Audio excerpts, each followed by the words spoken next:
Na sequência de nossa programação, assistiremos em instantes à palestra intitulada... Estou tendo um eco aqui, viu? Avanços e desafios na jornada do paciente com linfoma agressivo elegível à terapia CAR-T. Para falar sobre este assunto, nosso convidado é o palestrante Dr. Douglas Vivona, a quem convido ao palco. Nosso convidado é graduado em Biomedicina e Farmácia. Por favor, doutor Douglas, fique à vontade. Pela Universidade Metodista de São Paulo. Mestrado e doutorado em Ciências com foco em Hematologia pela Universidade de São Paulo. Tem a experiência na área de medicina, com ênfase em pesquisa clínica, onde foi coordenador de pesquisa clínica por 7 anos, conduzindo estudos em hematologia, leucemias, linfomas e mielomas e doenças neuromusculares em hospitais da rede pública. No segmento farmacêutico, atua na área médica de múltiplas indústrias nos últimos 10 anos, sendo responsável pelo lançamento de medicamentos inovadores em oncohematologia. Foi responsável pela implementação do primeiro estudo clínico no Brasil com CAR-T-cells e atualmente é líder médico da Gilead Kite, responsável pela implementação do portfólio de terapia celular e CAR-T no Brasil. Com a palavra, portanto, Dr. Douglas Vivona, a quem, repetidamente, em nome da ABE, agradeço a gentileza da permuta de horário para a sua apresentação. Por favor, fique à vontade.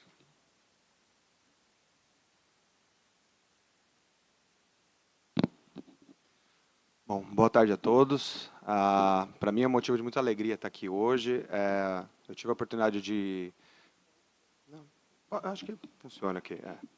Eu tive a oportunidade de contribuir com o capítulo, né, de terapia celular do manual, aqui da BEA esse ano. E hoje, aqui falando um pouquinho mais de CAR-T nos linfomas, eu fico muito feliz em poder contribuir, né, para que a gente possa aumentar o conhecimento nesse novo mundo que é a terapia celular e o CAR-T-cell.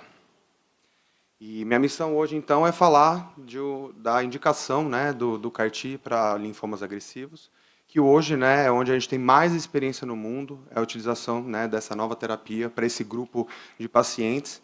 E aí espero, né, que a gente possa solucionar algumas dúvidas que a gente vem discutindo aqui durante o dia de hoje, né, e que a gente possa sair daqui sabendo um pouco mais da função do CAR-T nessa indicação.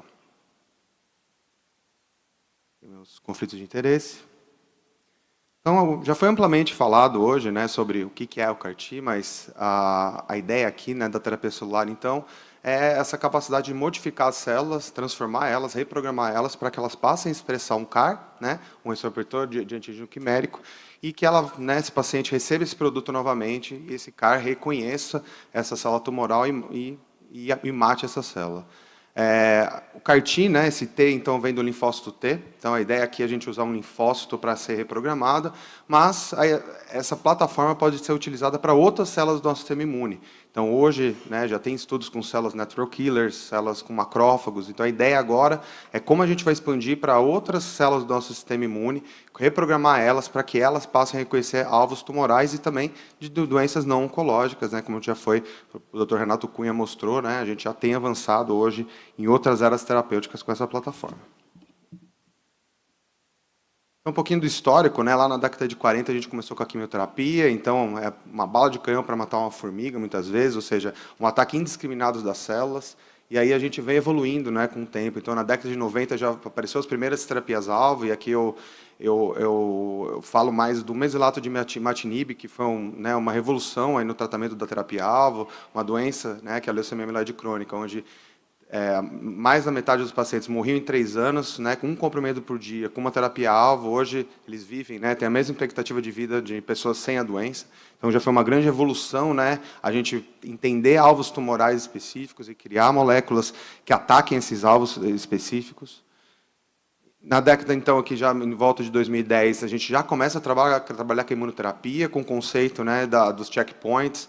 Então, a gente teve uma evolução enorme, né, entendendo um pouco o papel do sistema imune e como o tumor escapa do sistema imune, e a partir desse entendimento se iniciou, então, a implementação dos anti-PD1s, né, de tantas outras imunoterapias que têm, né, sido utilizadas amplamente em tumores sólidos, como melanoma, pulmão e outras doenças. Então, aqui a ideia era uma forma só de destravar o sistema imune para que ele passe a reconhecer a célula tumoral, mas sem modificar essa célula.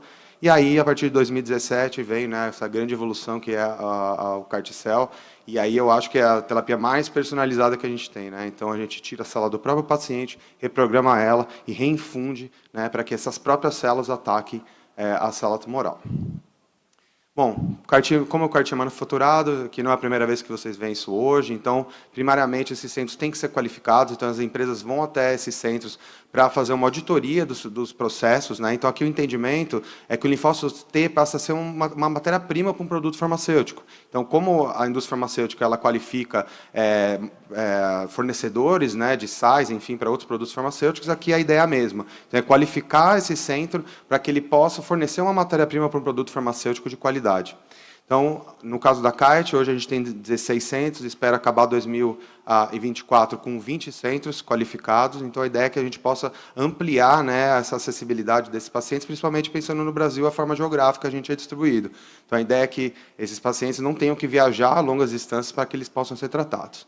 Bom, o flow já é algo que vocês conhecem, né? Então, a célula T é retirada pela férese, ela tem contato com um vetor retroviral ou lentiviral, né, dependendo do produto, dentro das manufaturas, né?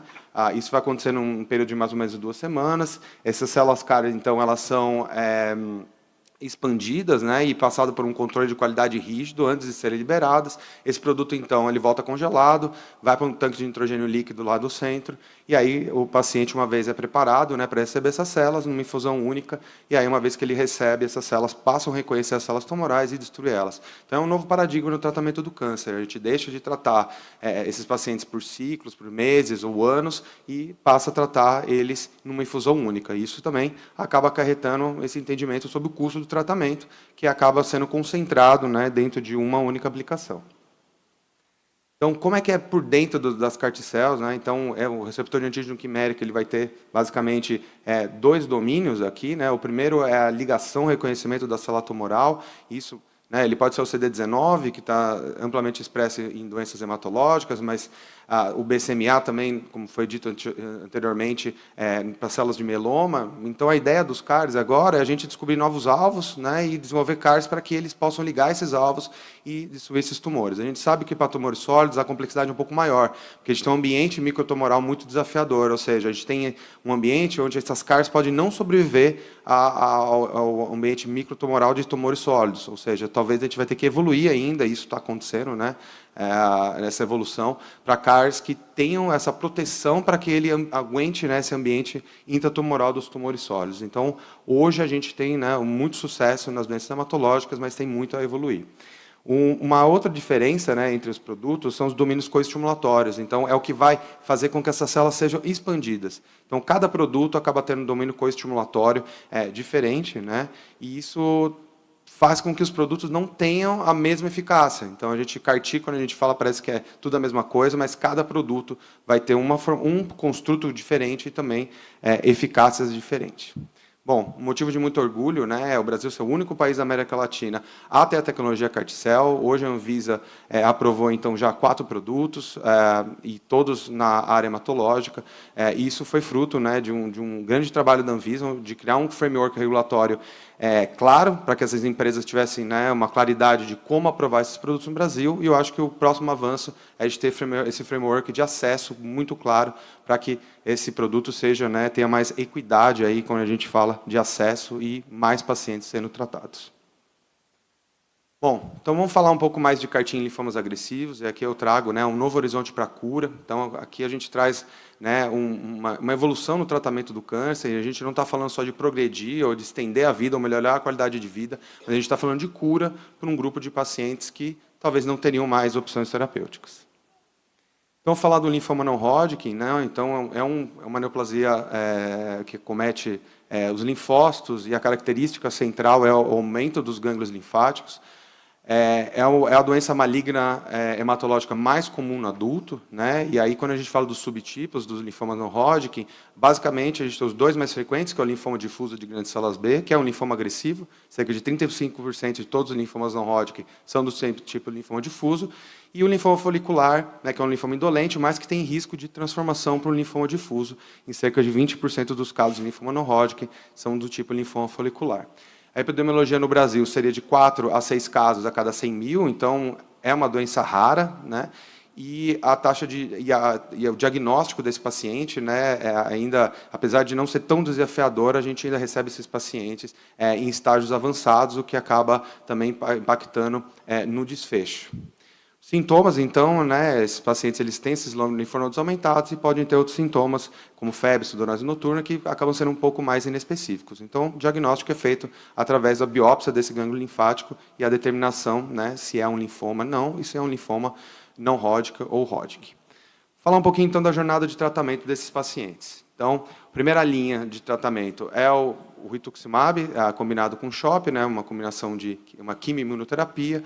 Um avanço, né, foi a adição do polatuzumab com o rituximab, né, e um conjunto de quimioterapias que foi recentemente aprovado, né, ampliando, aumentando a sobrevida de progressão desses pacientes. E com esses esquemas terapêuticos, a gente tem uma taxa de cura em torno de 60% logo na primeira linha. Então, é uma doença potencialmente curável hoje com quimioimunoterapia.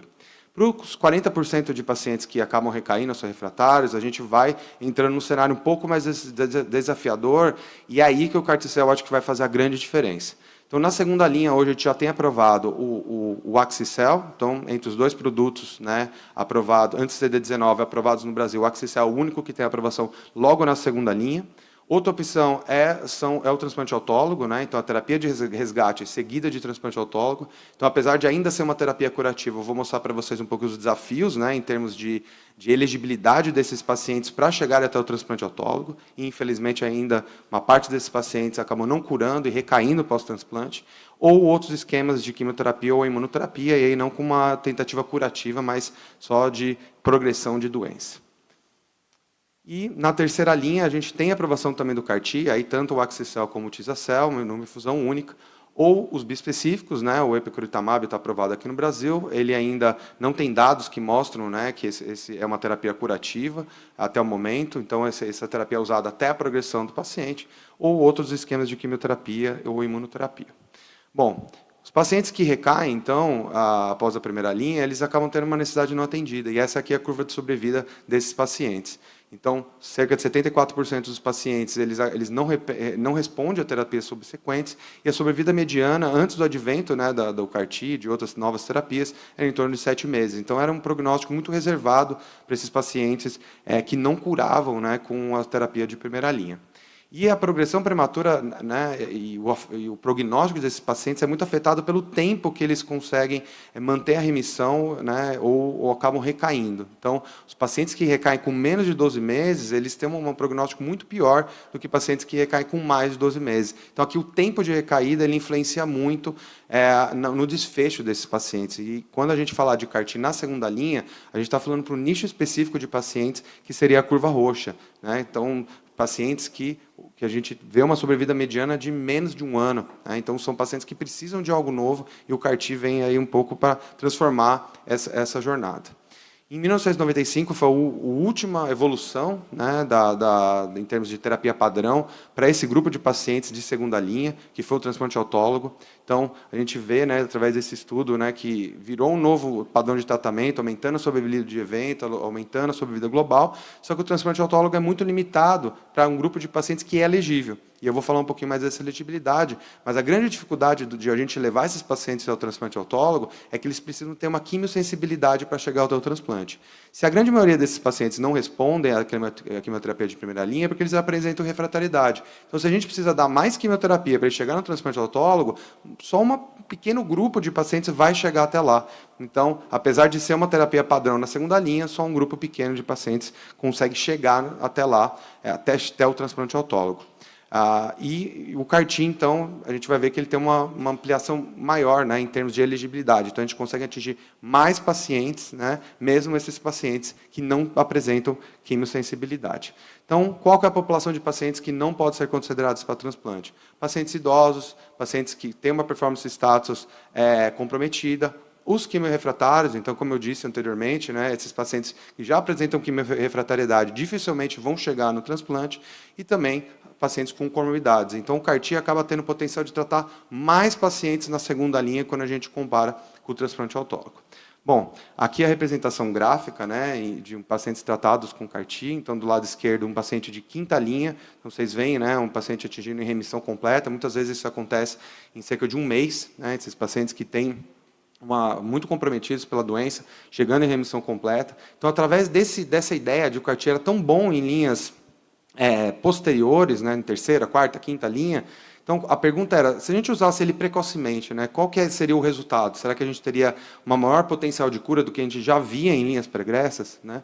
E essa pergunta foi respondida através de 3 estudos fase 3 com CAR-T, com os 3 produtos que estão aprovados no mundo, né, o Axi-cel, o Liso-cel, o Tiza-cel, e o Axi-cel e o Liso-cel foram os 2 estudos que foram positivos, né, mostrando uma proteção em termos de sobrevida livre de evento, né, e o Tiza-cel foi o único CAR-T que acabou não tendo um resultado positivo.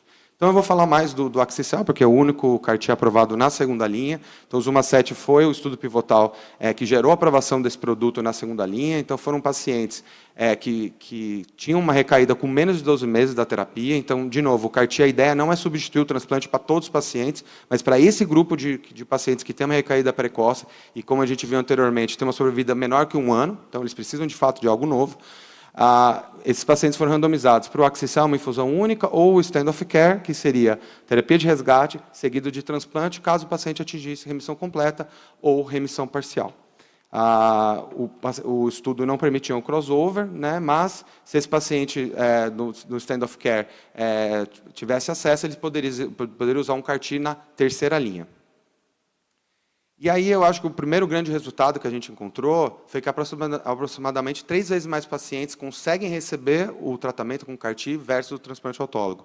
Então, dos 180 pacientes que entraram no braço do Axi-cel, 170 de fato receberam o produto, ou seja, 94% da população que eu senti a intenção de tratar, de fato recebeu o tratamento. Quando a gente compara com o tratamento padrão, que era terapia de resgate seguida de transplante, só 36% dos pacientes chegaram até lá, porque a grande maioria, como não apresentava quimiosensibilidade, eles acabaram não tendo uma resposta à quimioterapia e não poderiam seguir para o transplante, porque não teriam resposta mínima, né, que é necessária para a gente poder fazer esse procedimento. E 57% deles acabaram usando CAR-T de terceira linha. Então, o que a gente vê aqui é que o paciente de transplante autólogo, a grande maioria acaba não respondendo à segunda linha e seguindo para o CAR-T na terceira linha. Né? E aí, quando a gente vê o braço do Axi-cel, muitos mais pacientes já conseguiram usar essa terapia logo na segunda linha. E os resultados aqui, acho que as curvas falam por si só, né? Então, quando a gente vê a taxa sobre livre de eventos, 41% dos pacientes estavam livres, né, de progressão, de início de uma nova terapia ou morte, contra 16% no braço do stand of care.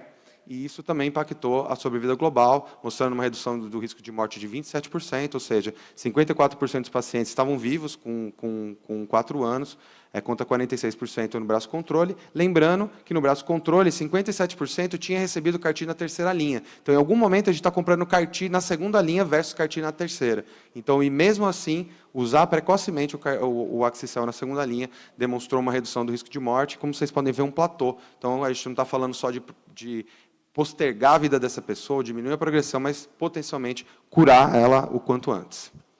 Bom, com esses dados, o CAR-T virou o tratamento padrão para esses pacientes que recaem com menos de 12 meses. Então, esse aqui é um algoritmo de tratamento proposto, né? Uma vez que o paciente então recai com menos de 1 ano, e se for elegível ao CAR-T, logo recebeu o CAR-T na segunda linha, pelo potencial curativo que ele tem, e para os pacientes que recaem acima de 1 ano, caso esse paciente seja elegível ao transplante, ele deve seguir para o transplante, e se caso recair, ou não for elegível, por algum motivo não seguir para o transplante, o CAR-T ainda continua sendo uma opção de terceira linha.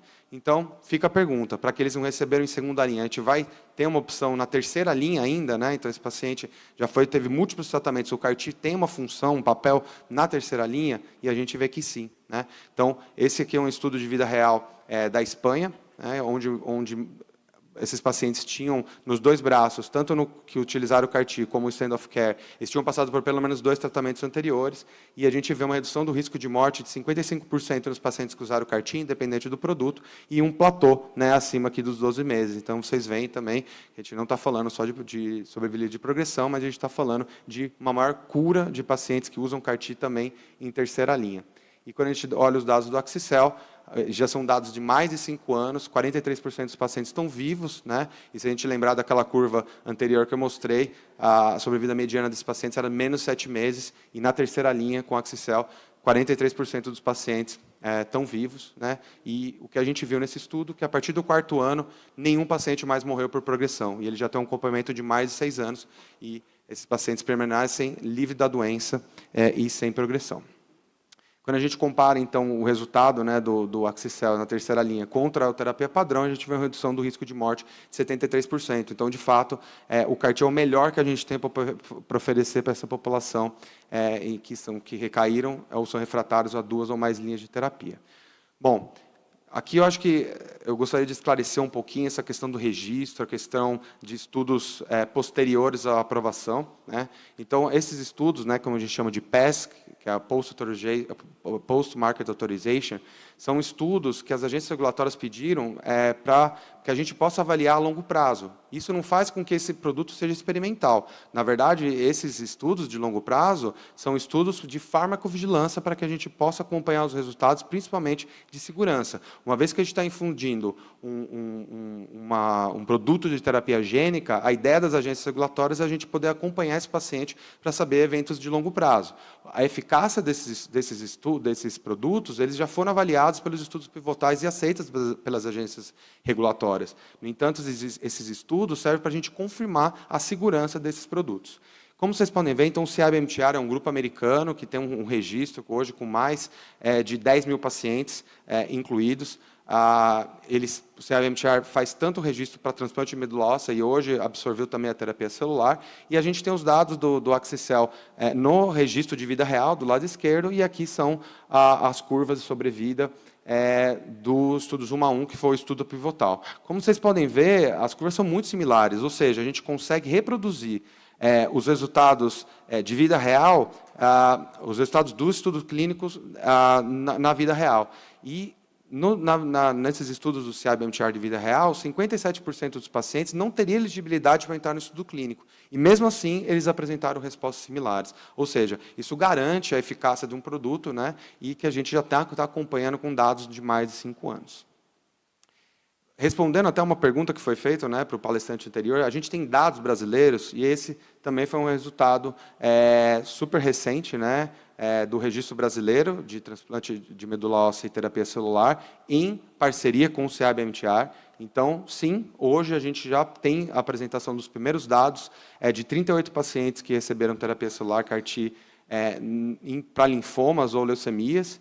Então, isso já é um começo, né, para que a gente tenha dados desses pacientes aqui no Brasil, e a ideia é que a gente, ano a ano, vai ampliar essa base, né? Então, a Kite entrou em um acordo com tanto o registro como o CIBMTR para que a gente gere os dados de vida real dos nossos produtos. Então, em breve, a gente vai poder ter um número maior, né, para a gente mostrar a eficácia e também poder comparar com os resultados dos estudos clínicos. Bom, vamos falar um pouco da jornada do paciente com CAR-T e entender quais são os gargalos que a gente vê hoje. Bom, acho que o primeiro desafio é a identificação do paciente. A gente tem mais de 3 mil hematologistas no Brasil e cerca de 20 centros autorizados. Ou seja, tem um funil grande entre esses hematologistas conseguirem referenciar os pacientes. E o desafio geográfico. A maioria dos centros acabam ainda sendo concentrados na região sudeste, mas, por exemplo, aqui em Fortaleza, a gente tem um centro, ou seja, pacientes de Fortaleza teriam a possibilidade de ser tratados na própria cidade. Ou seja, o primeiro gargalo é a gente conseguir ampliar o número de centros qualificados, e isso depende muito do próprio centro, que precisa ter todos os requerimentos que as indústrias exigem, principalmente de qualidade. Após a solicitação do CAR-T, hoje, o tempo de aprovação tem sido de cerca de 120 dias. E isso é um desafio enorme para um paciente que tem uma sobrevida global de 6 meses, 7 meses. Então, boa parte desses pacientes, infelizmente, eles têm morrido, né, nesse período de espera.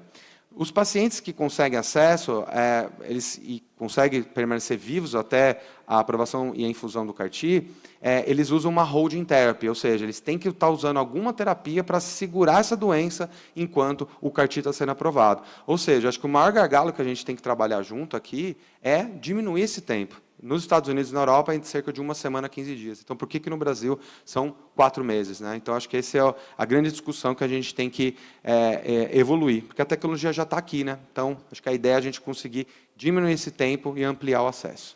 Após a aprovação do CAR-T, então, esse paciente entra num sistema, cada empresa tem o seu, a gente tem o Kite Connect, que é um sistema de tracking, ou seja, a partir do momento que esse paciente é registrado, a gente vai acompanhar tudo o que acontece com ele, aonde estão as células, do momento que a gente coletou essa célula até o momento que a gente entregou o produto final. Então, isso é uma garantia de qualidade para que, né, tudo o que aconteça com essas células tenha uma responsabilidade, né, da empresa, aqui do nosso caso, da Kite. Esse paciente vai fazer uma terapia ponte, muitas vezes, dependendo do paciente, né, como já foi explicado anteriormente, que é para segurar essa doença até ele receber o CAR-T. Nos produtos da Kite, entre a leucaférese e a infusão, tem demorado cerca de 29 dias. Após a infusão, esse paciente, então, tem um monitoramento diário nos primeiros 10 dias. Por bula, ele tem que estar hospitalizado esses primeiros 10 dias para poder fazer todo o acompanhamento dos eventos adversos. Entre o 10º dia e a 4ª semana, ele tem que ficar a pelo menos 2 horas do centro para poder fazer qualquer necessidade, né, de atendimento que esse paciente vinha a ter.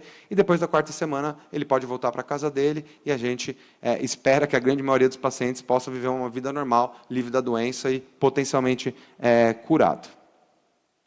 Bom, o que acontece ali dentro do hospital? Por que ele tem que ficar hospitalizado por 10 dias? Isso já foi falado anteriormente.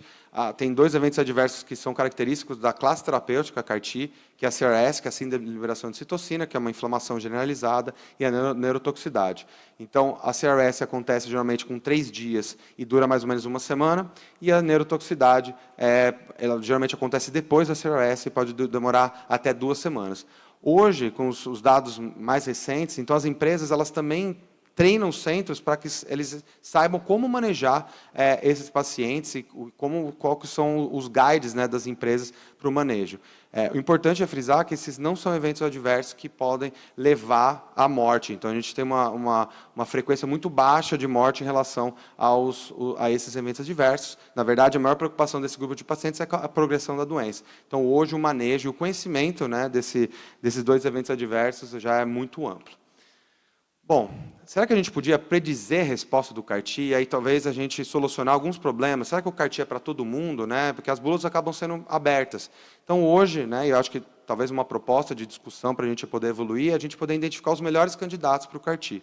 Então, a gente sabe que as comorbidades, a idade, marcadores simples, né, com exames de sangue, volume tumoral e a própria performance do paciente, elas influenciam muito o resultado. Então, a ideia talvez que a gente poderia selecionar melhores candidatos pensando no investimento que a gente tem numa terapia de alto custo. Então, a gente sabe que tem alguns fatores, né, que acabam impactando a resposta do CAR-T. Uma delas, e bem simples, é a própria performance status desse paciente. Então, a prática clínica de alguns hospitais, eu me lembro muito bem do Dr. Miguel Perales, do Memorial de Nova York, a forma que ele estratifica o paciente é pedir para o paciente se ele pode levantar da cadeira e ir andando até o consultório. Então, o fato dele ser funcional, né, então ter um status performance mais conservado, isso já influencia e muito na resposta. Então, como vocês podem ver as curvas de sobrevida, a curva azul, então, são de pacientes com ECOG 0 e 1 e a vermelha 2 a 4. Ou seja, só o status performance já seria um marcador preditivo, né, para que a gente possa escolher um melhor candidato. A massa tumoral também influencia muito, a localização e outros fatores, como comorbidade, marcadores bioquímicos e idade, também influenciam, mas um pouco menor. Então, a gente tem como selecionar melhores candidatos, né, quando a gente fala de CAR-T. E esse é o modelo que é usado na Europa quando a gente fala para reembolso. Então, na verdade, na Europa, não é para todos os pacientes, mas para um grupo baseado num protocolo. Então, aqui infelizmente, não dá para ver no detalhe, mas aqui eu apresento alguns formulários de Portugal e da Inglaterra, ou seja, cada paciente que vai ser reembolsado, ou vai receber acesso nesses países, os médicos eles têm que submeter, né, no caso, né, desses países, para o governo, para o Ministério da Saúde, para que esses pacientes seja avaliado por um tumor board, e se esse paciente tiver os critérios necessários, esse produto, então, é reembolsado. Então, talvez seja uma das possíveis soluções que a gente pode discutir aqui no país, né, de criar um framework regulatório e também um protocolo, né, para que a gente possa selecionar os pacientes que possam ter um melhor desfecho. Então, mensagens finais aqui para a gente poder terminar essa história, é que os pacientes com linfoma difuso de grandes células B refratário ou que recaem precocemente, eles têm uma sobrevida muito curta, então a gente precisa de algo novo, né? E principalmente quando a gente fala de potencial curativo, a opção terapêutica que apresenta maior chance de potencial curativo deveria ser usado o quanto antes. E isso, né, através dos estudos que eu demonstrei aqui para vocês, a gente vê que o CAR-T, talvez, nesse cenário, seja o que traz maior benefício, né, exatamente pelo potencial curativo que a gente vê desse produto nesse grupo de pacientes. O perfil de segurança é muito bem estabelecido, né, e esses estudos de longo prazo vão confirmar isso. Hoje, nos Estados Unidos, a gente tem dados de 6, 7 anos, e a gente não vê nenhuma grande novidade em termos de segurança. E uma coisa que acaba sendo característica, que principalmente aqui no Brasil, é a necessidade dessa terapia ponte pela espera. Então, muitas vezes, os pedidos vão vir, além do CAR-T, uma terapia ponte. Então, pode parecer até contraditório vir duas terapias juntas, mas muitas vezes essa terapia ponte vai ser para manter o fitness do paciente até ele receber o produto final. Então, para terminar, né, eu acho que o maior beneficiário aqui são os pacientes, e quando a gente fala de equidade, eu acho que a gente não pode nivelar por baixo, né? A gente, na verdade, teria que pensar como a gente vai aumentar o acesso para a nossa população brasileira, já que a gente tem esses produtos disponíveis. E aqui tem a história de duas pacientes, né? Uma é a Emily Whitehead, que foi a primeira paciente tratada com o Tisa-cel na Universidade da Pensilvânia. Essa menina tinha, provavelmente, alguns dias de vida, e hoje ela está 11 anos livre da doença. E a história da Ana também, que é uma paciente da Reddor, com linfoma, que recebeu o CAR-T. A história dela é que ela já iria para a paliação, já tinha sido discutido com ela, e aí ela conseguiu acesso à terapia.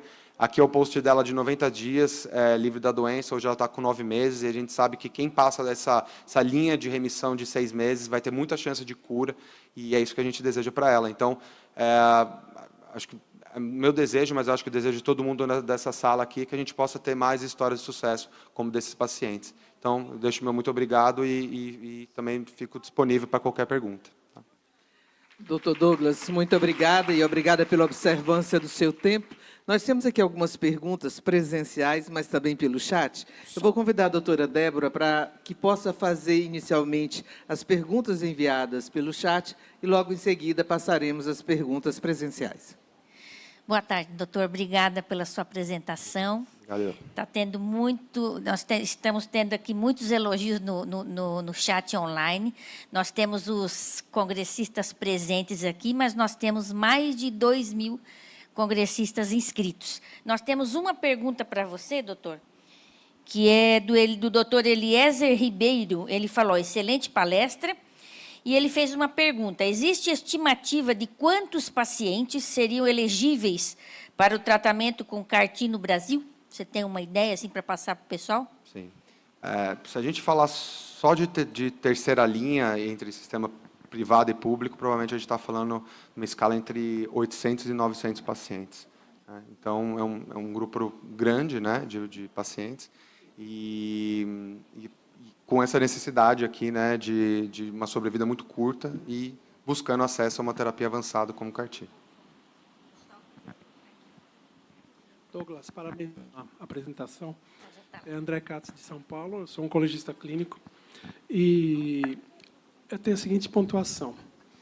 As tecnologias estão chegando, todas elas, e tem seu custo e tem seu valor. Qual a expectativa de resultados sem recaída desses pacientes, 54% aproximadamente. Depende da linha de terapia, né? Então, Acaba sendo um cara ou coroa. Então, isso depois de 2 anos, né? O crítico da recaída são os primeiros 2 anos, não é isso? Se tiver que recair.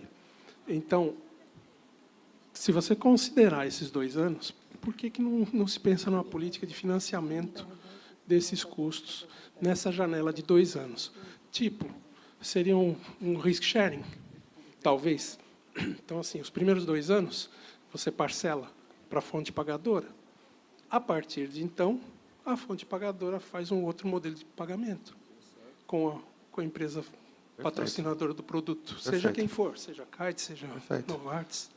Primeiro, falar um pouquinho da chance de cura, né? Então, para a segunda linha, a gente vê mais de 50% dos pacientes sendo curados, e quando a gente olha na terceira linha, seja de 43%. Ou seja, primeiro, importância, se for para investir numa terapia de alto custo, talvez a segunda linha, de fato, seja o melhor lugar dela, né? Em relação aos modelos de financiamento, eu acho que essa é a evolução que a gente precisa ter, né, acho que sentar na mesma mesa as empresas e as operadoras para que a gente possa discutir esses modelos. Na Europa, né, é assim que é feito. Então, cada país tem modelos diferentes, mas em muitos deles a compartilhamento de risco é o modelo que se segue para o reembolso. Então, eu acredito que esse deveria ser um modelo que a gente possa discutir operadora a operadora, e a Kite já vem trabalhando nesse sentido. Porque assim, hoje você tem uma visão míope, né?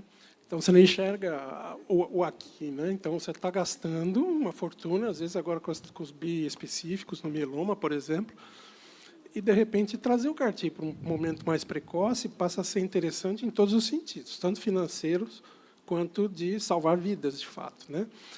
Agora, o problema que eu vejo é o financiamento disso. E CAR-T está aí, mas tem outras terapias de 17 milhões, 20 milhões, terapia gênica chegando. Então, assim, o mercado vai ter que se acomodar e desenhos vão ter que ser feitos, né? Sem dúvida. Eu acho que essa é a evolução de qualquer terapia que tem esse potencial, né? Acho que o importante é que a gente busque essas soluções, né? E um modelo que mais se encaixe, né, para cada operadora. Olá, parabéns. Eu tenho uma curiosidade. Você falou da paciente Ana, Isso. né? Eu queria saber quem financiou, e eu gostaria de saber de que forma, se vocês puderem. Porque, assim, você falou paciente que estava na Redditor, então eu gostaria muito de saber que operadora de plano de saúde na verdade, foi. ela é uma enfermeira da Redditor, tá? Então, ela tinha uma ligação com o hospital. E qual operadora, você sabe? Eu não tenho essa informação. Não sabe. E também você não sabe se houve liberalidade, se foi liberado, se foi judicializado. Infelizmente, eu não tenho essa informação. Tá bom. Não, só para saber. Claro. A gente que é de operadora tem uma curiosidade atávica de entender quem está financiando. Entendeu? Se é uma liberalidade, se é judicialização, porque a gente tem visto muita judicialização. Então, é muito a conversa que foi na primeira mesa, que, aliás, um divisor de águas. A Helena está de parabéns. A mesa pode ter demorado mais tempo do que devia, mas a discussão foi muito importante, porque a gente não discute novas tecnologias, a gente discute como é que o erário vai pagar, o erário somos todos nós, que é o Tesouro Nacional, e como as pessoas vão pagar, foi coisa que o Paulo falou, né? O Paulo falou, porque a operadora de planos de saúde não fabrica dinheiro, ela recebe o dinheiro dos contratantes, são as empresas que pagam para que os seus funcionários tenham acesso à saúde suplementar, e os coletivos empresariais, coletivos por adesão, que são pagos pelas próprias pessoas. Então, a minha preocupação é grande no sentido de entender como as coisas vão acontecer e como é que nós vamos dar esse acesso para todos, inclusive através do erário, que aí sim a gente teria essa equidade, né? Então é mais um desabafo mesmo do que eu queria saber se você sabia. A informação que eu tenho é que acredito que quase 100% ou quase lá do acesso que a gente tem seria por via judicial, infelizmente. E o que tem acontecido, na verdade, é que esse período de 120 dias que eu apresentei para vocês acaba impactando no fitness do paciente. Ou seja, o paciente que foi solicitado, muitas vezes não é o paciente que recebe. Então, se a gente está falando da saúde do sistema, esses modelos de risk sharing, protocolos, para que a gente possa nichar para os pacientes adequados, a gente precisa discutir isso quanto antes, porque está sendo pago o CAR-T para pacientes que muitas vezes não teriam mais a performance para utilizar e também talvez não teria esses desfechos. E apesar de todas as dificuldades, os pacientes que a gente tem acompanhado, que receberam pelo menos os produtos da CAR-T, muitos estão muito bem. Então, a gente conseguiu até vencer essas barreiras, e fazer com que esse grupo de pacientes tiveram um pouco de sorte. Mas, pensando no investimento em uma tecnologia desse tamanho, ela tem que ser usada na hora certa, para o paciente certo. E eu acho que é isso que a gente quer promover também. Então, para que a gente tenha uma sustentabilidade para o sistema, que se não for para todos os pacientes, que sejam para um grupo de pacientes que a gente sabe que vai ter um melhor benefício. Douglas, deixa eu lhe fazer uma pergunta. Eu trabalho na Secretaria do Município, estou muito assim ligada ao transplante. A gente montou um ambulatório no hospital que é privado, que foi levado o transplante lá do SUS. Você disse aí que na terceira linha, tem muito paciente que vai usar. Nós somos o segundo país do mundo de transplante.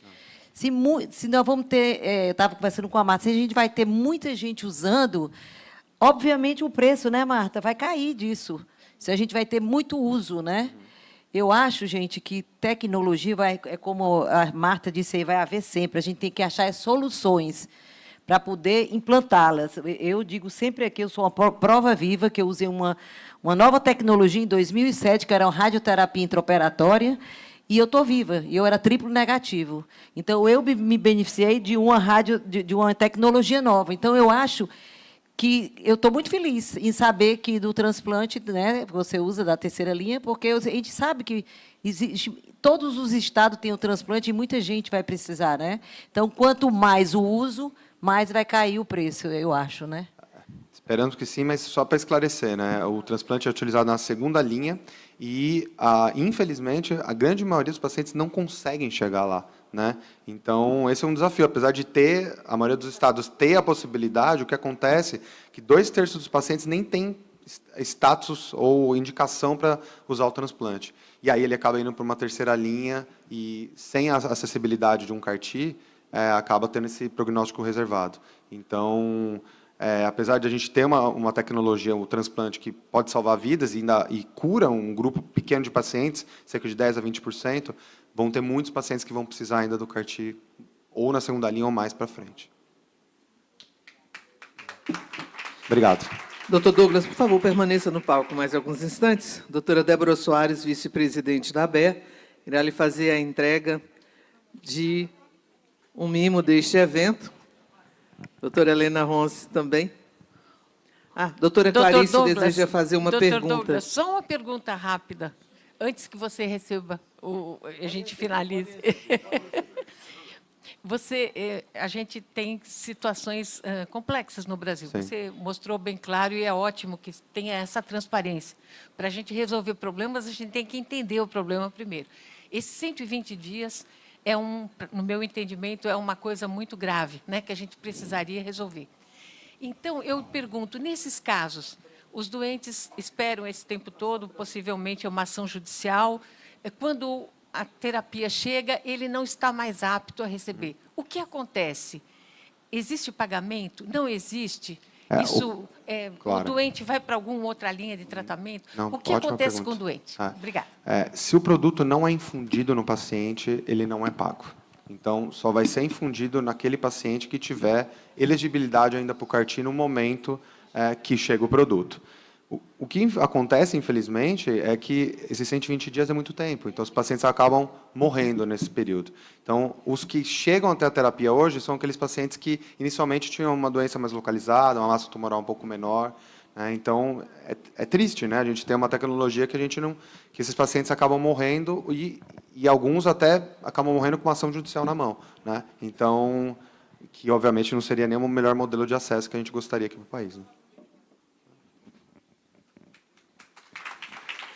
Vamos, então, à conclusão da entrega desses mimos aqui oferecidos pela organização do Congresso. Doutora Débora Soares, que é a vice-presidente da ABEA, representando a instituição realizadora neste momento. Aplausos carinhosos, doutor Douglas Vivona.